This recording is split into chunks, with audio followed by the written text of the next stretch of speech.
প্রতিযোগিতায় যেমন হার আছে, জিত আছে। যারা হেরে গেল তার মানে তারা খারাপ নয়, যারা জিতলো তার মানে তারা মহান নয়। আজকে যে জিতলো কালকে সে হারবে, আজকে যে হারলো কালকে সে জিতবে, এটাই খেলার অংশ।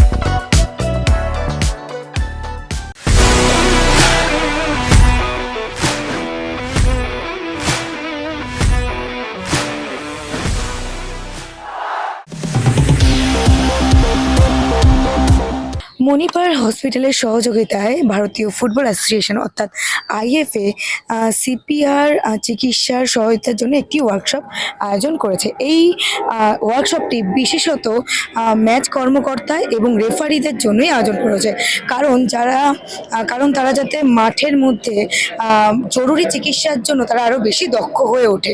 এবং এই ওয়ার্কশপে উপস্থিত ছিলেন বিশিষ্ট প্লেয়ার সন্দীপ নন্দী, দীপেন্দু বিশ্বাস, তার সঙ্গে রহিম নবী। এবং এই ওয়ার্কশপে তো আপনাদেরকে দেখাবোই, প্লেয়াররা কি বলেছেন সেগুলো তো শোনাবো, তার সঙ্গে থাকছে ওয়ার্কশপের কিছু ছোট্ট ছবি আপনাদের জন্য।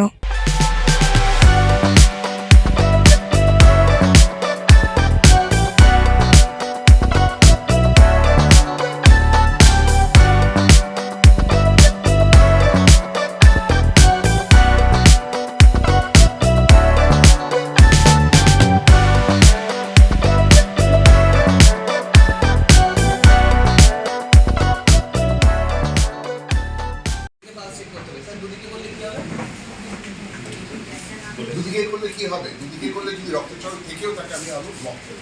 পেশেন্ট নাম্বার 2 তুমি হয়ে যাবে। অলরেডি একজন পেশেন্ট আছে, পেশেন্ট তুমি, রাইট?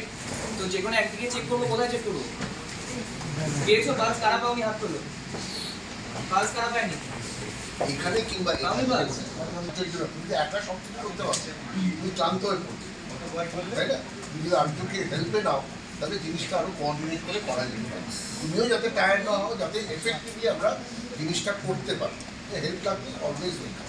কর্পোরেট ডিপেন্ড করছে তুমি কোন জায়গাতে সিচুয়েশনটা, কোথায় পেশেন্ট খারাপ হয়েছে, তো সেই আশেপাশে রাস্তায় থাকবে ট্রাফিক পুলিশ বা যে যাচ্ছে তাকে যে কোনো অ্যাম্বুলেন্সকে রাখার জন্য, অর নিয়ারেস্ট হসপিটালের অ্যাম্বুলেন্সের নাম্বার। এখানে কেউ এরকম আছে যার নিয়ারেস্ট হসপিটালের অ্যাম্বুলেন্স বা এমার্জেন্সি নাম্বার ফোনে সেভ করা আছে অ্যাজ এ এমার্জেন্সি কন্ট্যাক্ট?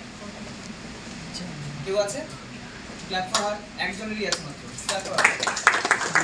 এটা কিন্তু প্রত্যেকের ফোনে, প্রত্যেকের বাড়ির লোকের ফোনে সেভ করা দরকার। আমাদের ফোনে একটা অপশন থাকে এমার্জেন্সি কন্ট্যাক্ট, ওটা কেন দেয়? ওটা কিন্তু আমাদের ফ্রেন্ড সার্কেল বা ফ্যামিলির কারোর নাম্বার সেভ করা দেওয়া হয়। আমাদের হসপিটালের নিয়ারেস্ট হসপিটাল, নিয়ারেস্ট অ্যাম্বুলেন্স, এই নাম্বারগুলো ওখানে সেভ করে রাখতে হয় এই এমার্জেন্সি সিচুয়েশনে যাতে আমরা ওখানে কলটা করতে পারি। স্পোর্টস বা খেলাধুলো মানুষের জীবনের একটা অত্যন্ত গুরুত্বপূর্ণ অংশ। যে খেলা ভালোবাসে না সে নিজেকেই ভালোবাসে না, তাই না? খেলা ভালোবাসতেই হবে। তো এবং খেলোয়াড়রা অত্যন্ত গুরুত্বপূর্ণ সদস্য আমাদের সমাজের। তো তাদেরকে সুস্থ রাখার দায়িত্ব সমাজের প্রত্যেকটি অংশের, তাদের পরিবারের, সমাজের প্রত্যেকের, এবং আমরা যারা চিকিৎসক তাদের এবং আমাদের হাসপাতালের। সেই দায়িত্ববোধের থেকেই এই অনুষ্ঠানের আয়োজন। আগামী দিনে কি করার ইচ্ছে আছে? কোন ধরনের ওয়ার্কশপ কি আরো দেখতে পাওয়া যাবে? খুব গুরুত্বপূর্ণ অংশ হচ্ছে ইচ্ছে আমার থাকা বড় কথা না, ইচ্ছে সকলের থাকা উচিত।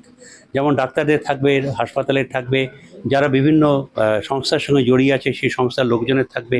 সবাই যদি সমানভাবে উদ্যোগী হয়ে সমাজকে সুস্থ রাখার ব্রতী হয় তাহলে আমি নিঃসন্দেহ যে সমাজ সুস্থ হবে এবং আমাদের এই উদ্যোগ আরও সফল হবে।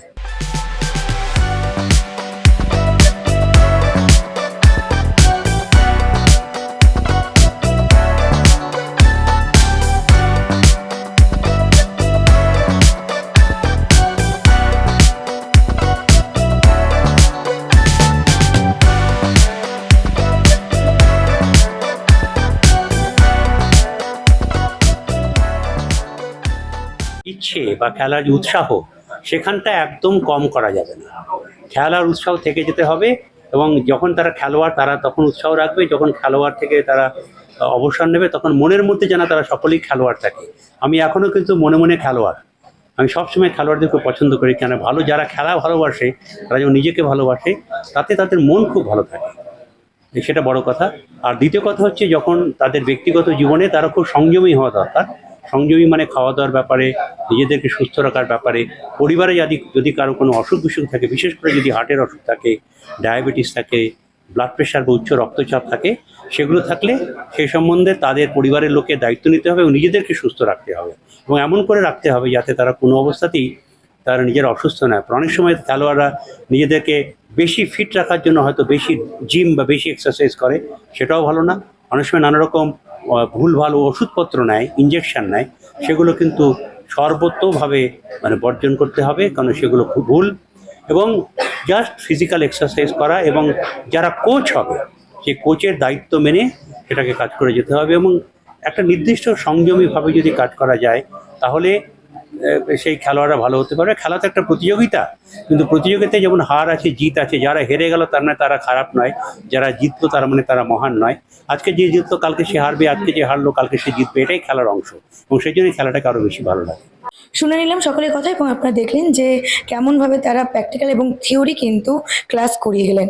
এবং একটা কথা বলা যায়, উন্নত চিকিৎসার জন্য এই অনুষ্ঠানটি কিন্তু একটি বিশেষ পদক্ষেপ, তা কিন্তু বলার অপেক্ষায় রাখে না। তবে আমরা অবশ্যই আগামী দিন দেখব যে আইএফএ আরও বিশেষ বিশেষ উদ্যোগ কী কী নিতে চলেছে।